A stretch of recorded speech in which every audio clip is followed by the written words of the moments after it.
My name is Jason White. I grew up in Oklahoma City. It was about 15 years ago. I just started drinking heavily every day. And, I can't pinpoint really one time or what made me really start doing that, but it just progressed and progressed every day. I started neglecting activities for kids' schools. I would show up for football games drunk. I would put off parent-teacher conferences and not show up, or I'd show up to family functions drunk thinking that nobody knew. When I look back at it, I know people knew. I stopped taking care of myself. I was ruining relationships. I had a really nice woman in my life, at the time, and I ruined that relationship drinking and lying and everything that it spirals down to, and then to where it got to where I just wouldn't go to work.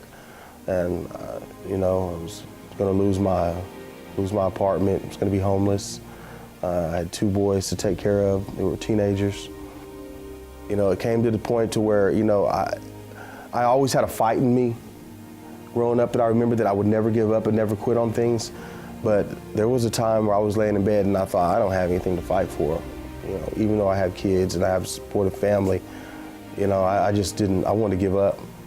I didn't have any inkling to live or to do anything that to take care of my business, to do anything to live for, basically.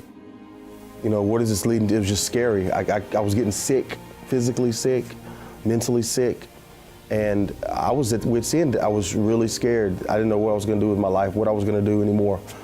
I was, I don't know if I was contemplating suicide, but I didn't have anything else I thought to live for. It just all started spiraling out of control, and I couldn't handle it anymore. I didn't have any control over myself. I didn't have any control over my life, and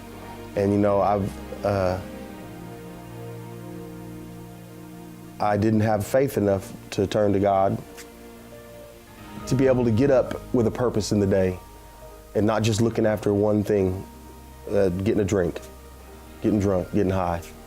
It's just being able to be a part of my kid's life on an everyday basis and be sober doing it, being able to have something to look forward to the next day, to do something that I look forward to when we're working now and saving money, to go out in the world and be a productive, sober individual.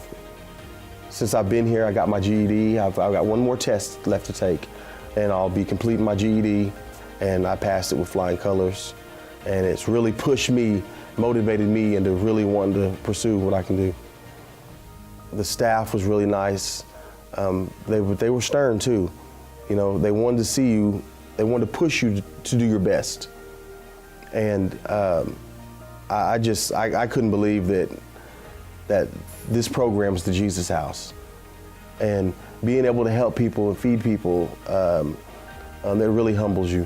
And it could be you, makes me realize it could be me out there at any time, and not to take for granted anything you're getting, and just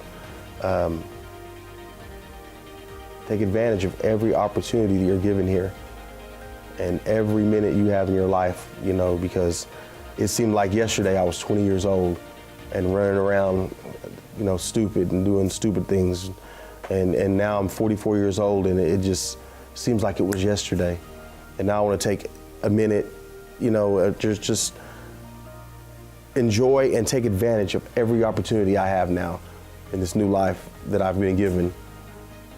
First thing, you have to get to that breaking point till you want to get sober, you want to get clean.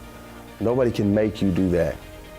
And you need to take every single minute of that time to work on yourself and work on your program, and don't let anything pass by. Because, before you know it, I've seen people, that just, give up on life. And I feel like the Jesus House gives you a second chance on life. And it really does. The message here, like the faith base, is, it was something that I was missing in life. I had to learn to believe again, and I'm still working on turning my complete self over.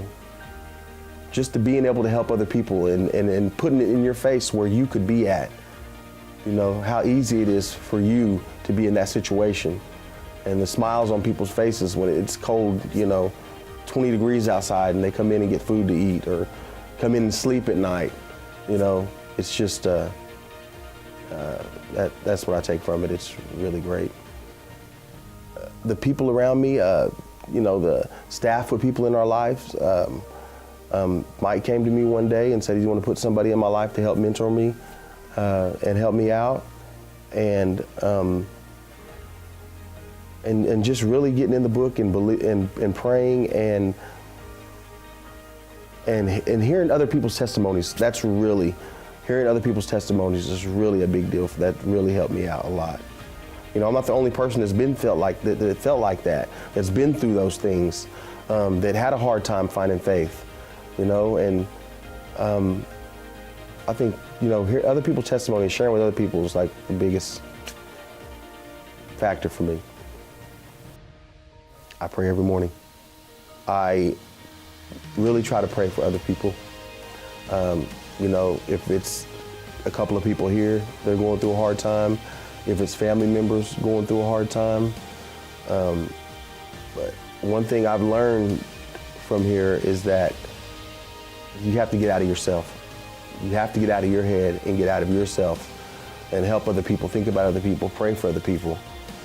So that's what I've really worked on a lot, and that's what I really do.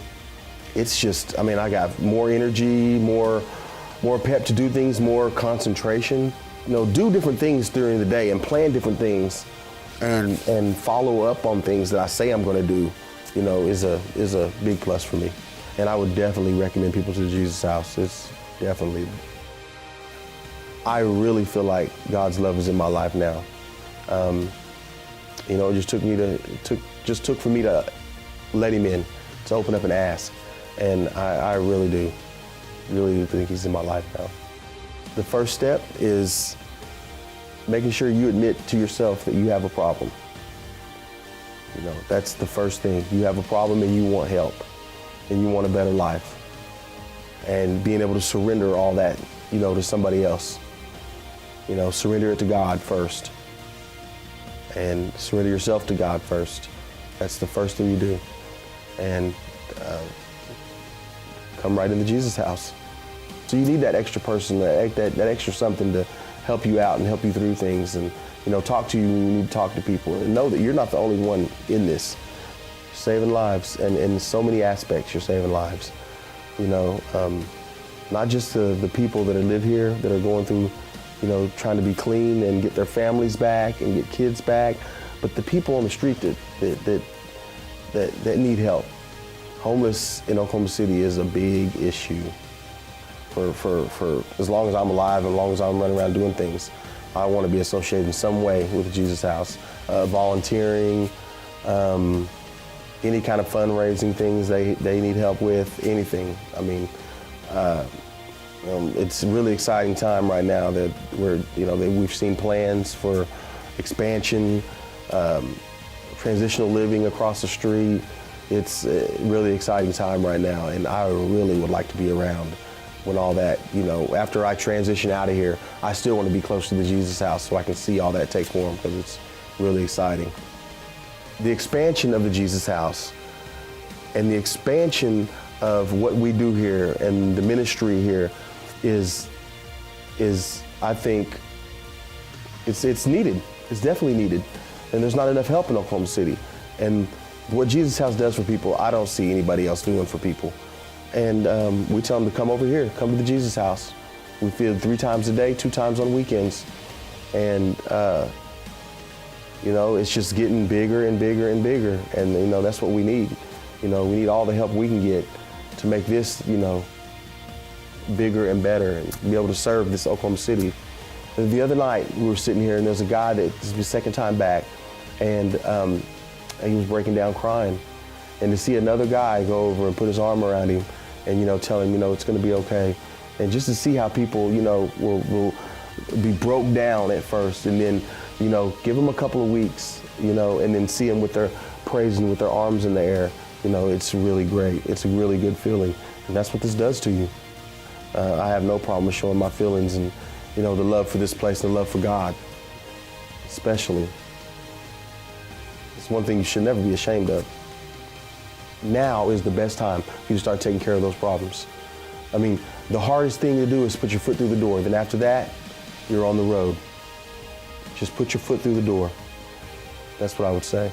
I would say, you know, the Jesus House is only getting bigger and better, you know, and being a part of that is amazing. And getting your life back is amazing. And being around people that you see get their life back and you thinking to yourself, I want to be happy like that. I want to do that. I mean, you'll go to sleep and wake up and it'll be 10 years later. Do it now.